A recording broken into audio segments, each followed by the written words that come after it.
Hey everybody, I thought that it would be the time to do another movie review. And this one might actually be good because this one actually just recently came out. It's still in theaters. So, I just went and saw it the other day and I thought I should get to it before it's a year old or more. So the movie I'm going to be reviewing today is going to be The Prodigy. Now, this movie is actually really good. I wasn't going to go see it, but I wanted to go see a movie, so I chose this one. It's, I think, the only horror movie right now that's even in theaters. So, I don't know if people know, but the main character in this movie is a young boy, and he is played by Jackson Robert Scott, who plays Georgie in the 2017 adaptation of It. Jackson showed amazing talent in It as Georgie, and he came back into kind of a similar role, but, he could really take off with it, being the main character. There are spoilers in this video, so if you haven't seen the movie or you care about spoilers or something, just then don't watch this. It's not too much, but, yeah.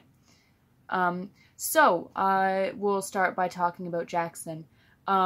Jackson plays an 8-year-old boy named Miles, okay, and Miles is showing rapid, development, and, he's smarter than everyone else, and he's, but he's acting really weird, so his mom is concerned, etc. Well, I'm not going to give away the entire movie, so we'll just leave it at that. Now, Jackson does an amazing job, because, he has to play an evil part, and it's, just like with Georgie in It, he has to go back and forth, so, he's extremely good at doing the swearing, just generally being evil. He's got this look that he does, and I don't know if they coached him on this or not, but it's amazing. It's just a sly look he does in the movie, and it's almost subtle, like I was really picking apart his acting because I love Jackson, and I was honestly going, one of my main reasons for going was to support Jackson.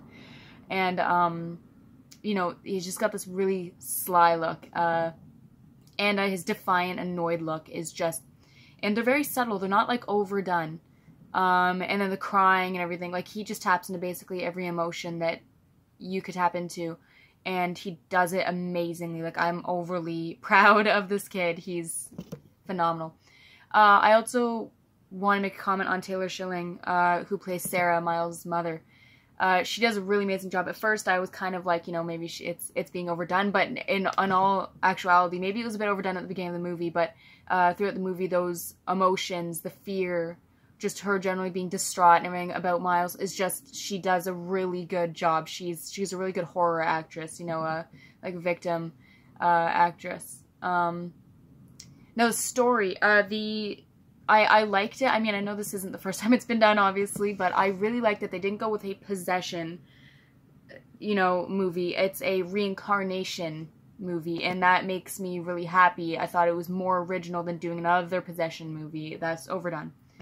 I found that it had, at some points, a 2000s horror movie feel to it, which was kind of refreshing.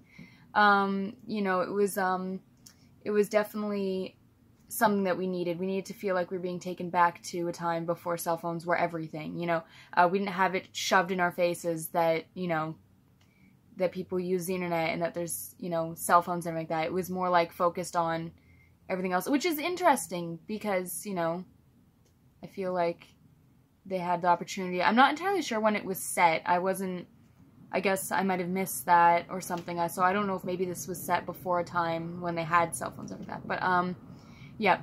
So, and I found that they use a lot of original, not overdone things, little things in horror movies that have been done. Like there's a part where someone steps on a glass that has been broken. They step on a glass that's been left on the stairs, and it was done intentionally. And it was just relieving, because a lot of movies like to reuse the same shticks, and it just gets old.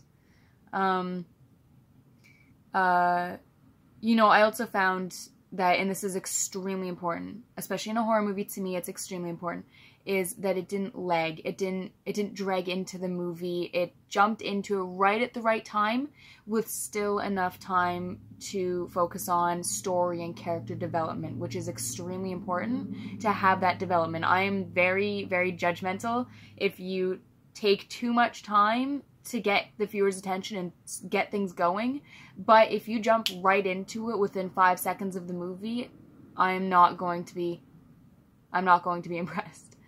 The power is going to go out. Whatever. I found that it wasn't overdone. Like, nothing in it was overdone.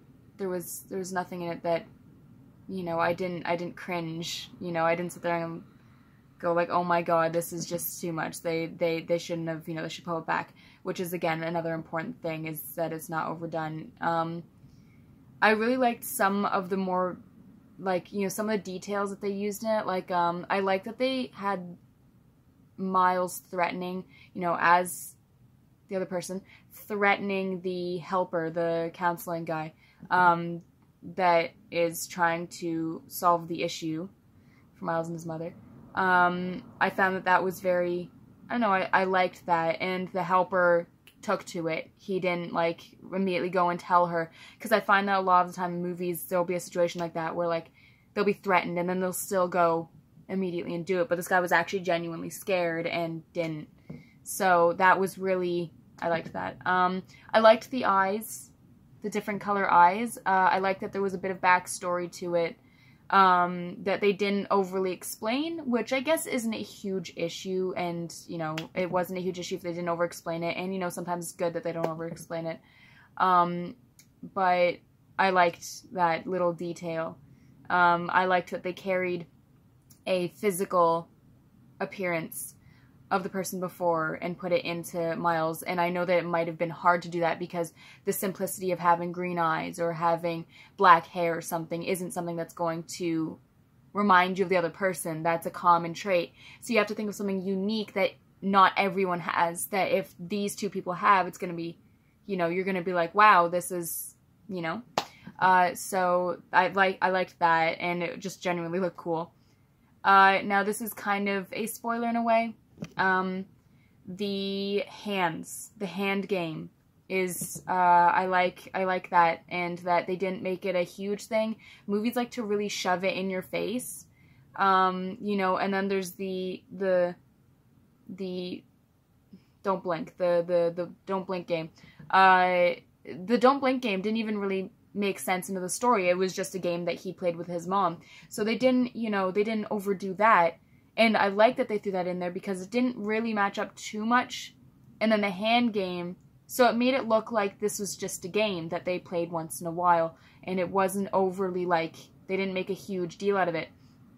And then when you actually figured out the meaning behind it, then it just came full throttle and hit you. And then it felt huge, and all the little minor details came to you.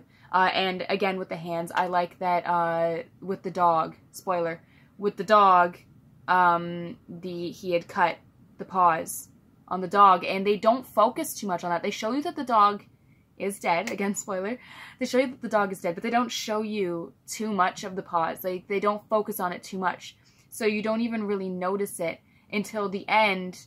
I realized, you know, I'd seen the dog or whatever, and then when it tells you that he has a thing with the hands and whatever, then you realize, you remember that he did something to the paws, because you could see that the paws had been, you know, he'd gone after the paws.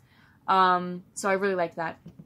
The only little things that I would complain about was, there was a few details that I just kind of, you know, like, there's a part in the counseling room where Miles is, you know, he's the other person, and he's scratching the couch. And when he leaves, the guy sees that there's words carved into the couch, which I'm sorry, I'm not going to let that one slide. That's very unrealistic. They were so small that I don't understand how nails could do that. Like, they were just too small of writing and too intricate to be done by human fingernails. And he would not be able to carve into the couch like that with his nails unless he had, like, little cat nails. It wouldn't have worked. And again, with the counseling room, the entire thing where Miles is threatening the counseling guy, all counseling sessions and anything like that where you're going to see a doctor of any sort or whatever, there's always some kind of monitoring, like a recording, like there's cameras or there's someone watching in another room, that kind of thing. You are never, for exact reasons as to what Miles uses as a threat, for those exact reasons, typically, that is why they have recordings. So Miles's plan would kind of that wouldn't work in any way. But again, the movie's allowed to make little mistakes. Another thing that I kind of wish they'd focused on was, why does he do the skeleton makeup? You know, why does he do this, the skull makeup? They don't really explain that too much. I mean, I think it's supposed to be Halloween because he's carving pumpkins and he's dressed as a skeleton, but they don't really explain it to you. They don't tell you.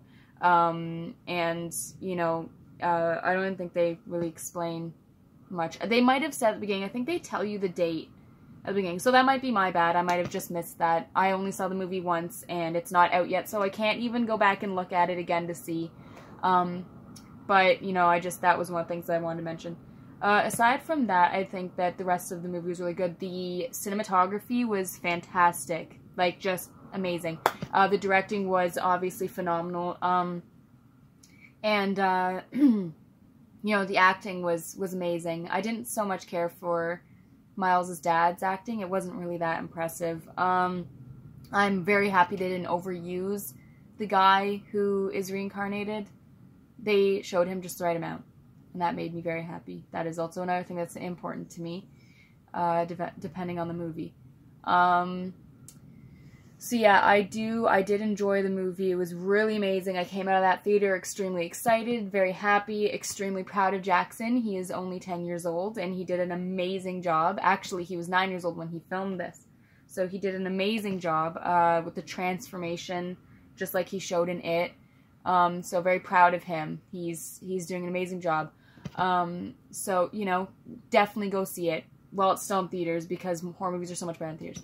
Go see it. If not, if you don't get to see it while it's in theaters, then get it on DVD or something. It's a really good movie. You'll enjoy watching it. I'd give it probably a 7.5, 8 out of 10. You know, I'd say an 8 out of 10. It's a really good movie. It definitely did the job. It's good. So I would go see it.